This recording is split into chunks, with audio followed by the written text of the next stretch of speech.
All right, so I'm on my way to go see if I can find a tube, or even better, find somebody that can replace a tube. AG popped his tire, as you know from the last ride, in Arcola, and the bike's been sitting there. Of course, we want to go ride tomorrow, so now it's time to address the tire issue. Last night I'm trying to change it and I pinched a tube. So I haven't changed very many of these things in my life, but I've tried probably 4 times for sure that I know of, and I'm 0 for 4. So I know there's all kind of secrets and everything else, but I can't ever seem to get it right. I pinch a tube. I've tried doing it several different ways, and this time I tried with some decent tire tools, some spoons, and I still managed to pinch it. So here we go, the day of. We're supposed to try to go ride today. Now I gotta go see if I can find a place that's gonna give me what I need, have something in stock.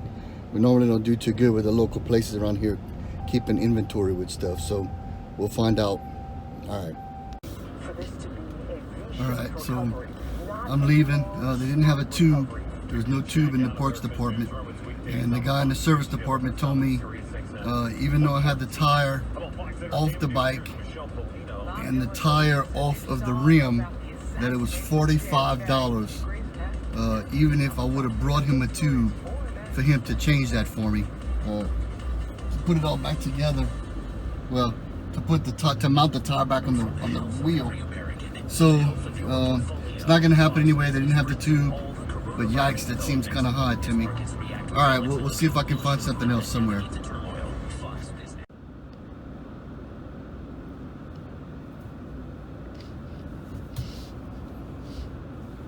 All right, we'll see what happens here. We usually have a little bit better luck dealing with the people here. I know I've been knowing them for a lot longer, so we'll see what happens. See if they can get me fixed up. Keep you posted, let you know how it goes. All right, well, that was a swing and a miss. Coronavirus got a lot of places shut down, so normally my options were kind of limited as it is. The Honda dealership I just left was going to charge me $20 to do it, but no tube. It's going to be 3 or 4 days. He said he didn't even know if it's going to be 3 or 4 days because of the shipping.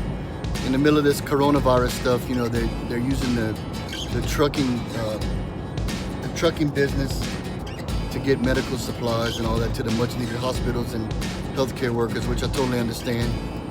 Getting my tube is not as important as getting these ventilators and all this other shit, so I can totally understand that. Sucks. There will be no riding today or tomorrow. The boys will be upset about that, but it is what it is. We gave it a shot. I may see if I can put together some other, I got some other ideas I was gonna do for maybe a little video later on, but I may do it this time and just post this video without any riding, or maybe some older shots or something. But okay, we'll see how it goes. Let's see what I got time to do. All right.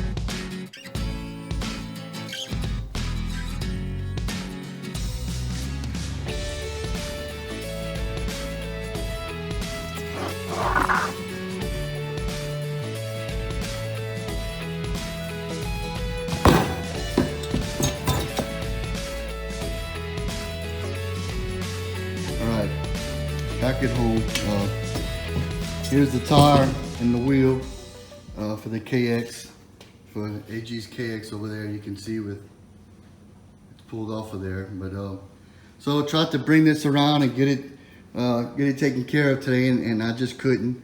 You know, with businesses being closed, with the coronavirus, and then the ones that were open just not having a tube. Well, I already went into all that. But look, this is what I tried to use right here. If you can see that. So these things are 24 inches long. I've got a cup spoon on one side, just an angle on the other. Worked okay to get the tire off, you know, put the new tube in it and pinched it trying to go back in. So now I dismantled the whole thing. I was gonna try again, but I didn't have another spare tube. So I don't know. I think next time I try, I may take it all the way apart and put the tube in it, inside, tuck it inside the tire and partially inflate it and then mount it on the wheel. What I did last night was try to not take the tire completely off of it and kind of took the tube in while it was still mounted on the rim. And I don't know if I twisted it or if I had a fold in it, or maybe even caught it when I was going back in with the tools, but it didn't work out nonetheless. So we'll see what we can do moving forward.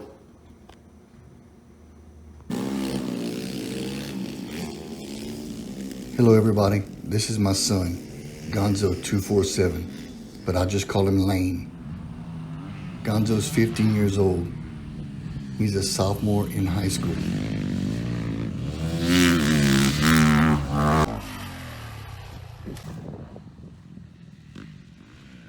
He's currently riding a 2016 Honda CRF 250R. When he's not asking for a ride to the track, he's normally playing soccer, his other hobby.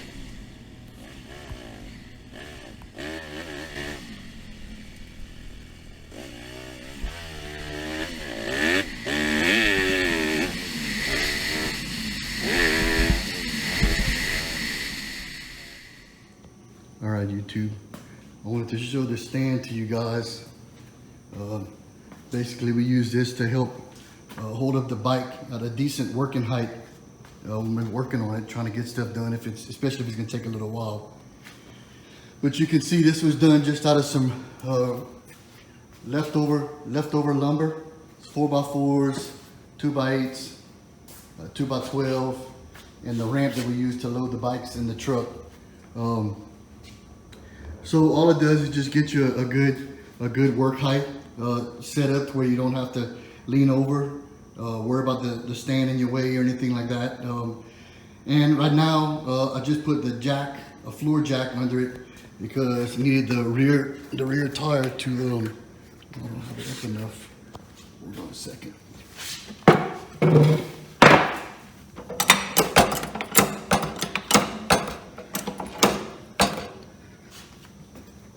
So that's all you gotta do, and then you can see that tire was spinning. So all this is just a floor jack with a 4x4 onto the frame. And that's it, that's all there is to it. And this thing is pretty simple. I just got some eye bolts right there with the strap with the zip tie on it so that it doesn't come off, and it's basically a one-person job. I'll try to put a video up there of one person loading this thing up so that you can see how it's done, but it's pretty simple. You know, so while we had this old bike up here trying to do some maintenance on, I just wanted to show you guys. Okay.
So we just wanted to show you guys a little bit about how we do the strapping whenever we use the trailer.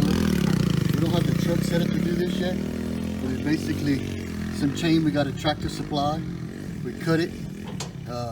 We use some D-rings on the top.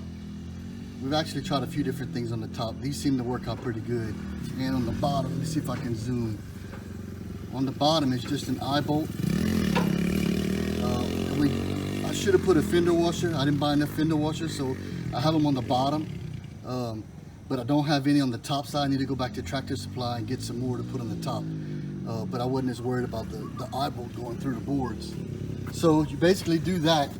Goes to the foot pegs once you get your length established, and it holds the bike, but it's not super crazy tight. You can still move it. The suspension isn't loaded up yet. So you set up another one like this, which is going forward. And you see it doesn't reach right now. So what happens is when you push the bike forward, it preloads the suspension some more. And by the time you push it up enough to get the latch on there, it loads it up pretty good. Keep coming to me.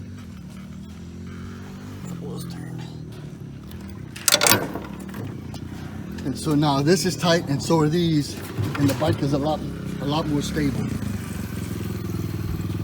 So, and we got enough room to put two, and it clears up your trailer, man. You have a bunch more room, straps you don't have floating around, and you can store your fuel.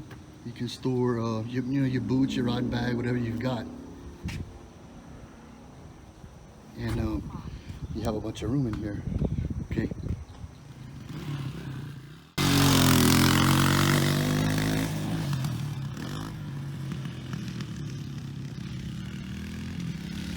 Okay, YouTube, time to meet someone else.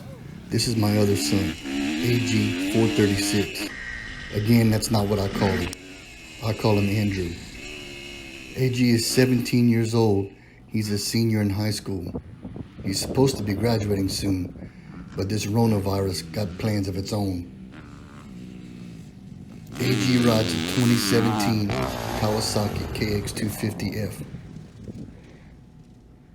When he's not out riding or working on his bike, he can be found playing basketball or hanging out with his friends.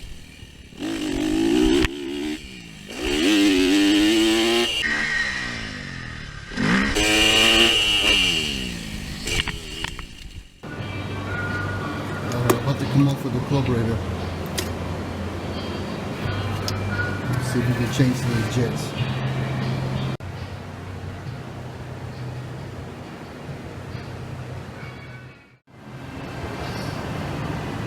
Alright guys, I got the carburetor out. I'm gonna go ahead and get this thing cleaned up. It's pretty rough looking, it's just dirty mainly, but the bike was still running fine. So I read up on a few things. This I got some jets, needles, new clips, but this is for it's a 2009 CRF 230F. It's a Honda. So this bike, it just kind of sits around. This is what I ride to go around and film the boys, and it's just kind of a catch-all. So when one of the other bikes isn't running, we'll hop on this and play around in the yard, or go run down the road with it. No, not down the road. That would be illegal. I'm sorry. Go ride to the neighbor's house through the backyard or something. Anyway, so I saw online there's some uncorking, or I guess you could call it hop up, but I think the emissions, where it's made for the emissions to pass, it's got a lot left in the tank, if you will. So some guys gave part numbers and everything, and that's what I got. I got a couple different jets. I wasn't sure what was gonna work good, so I went up and down with a few of them just to make sure I'd be okay. But I'll get this cleaned up and get these parts changed out, and we'll see what happens. Okay, man. Okay, I got the carburetor done. I'm about to put it back in the bike. I changed the main jet and the low speed jet, and I changed the needle. So the needle that I put in had 5 positions, and the one from the stock one had just 2. So it says to put it in the 4th position. I looked on a couple YouTube videos, and I read some instructions, and they had part numbers and the whole 9 yards. So hopefully this goes good. There was some, I guess, some discrepancies here or there So I did get a couple extra part numbers. I'm not sure exactly what this is gonna do. I may have to mess with the mixture screws or whatever. So we'll see how it goes. I'm about to put it back together.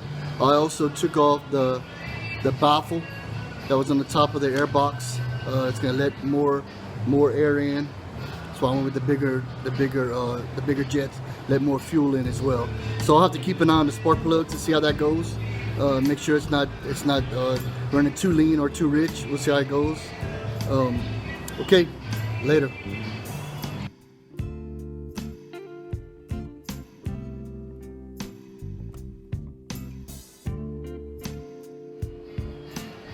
Okay, I just put the carburetor back on the bike. I went to test drive it and it's pitch dark out here. I can't see, so I'm gonna make a headlight and we'll go check it out.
I'd like to say that was pretty stupid to drive at night with no headlight, strap a flashlight on there.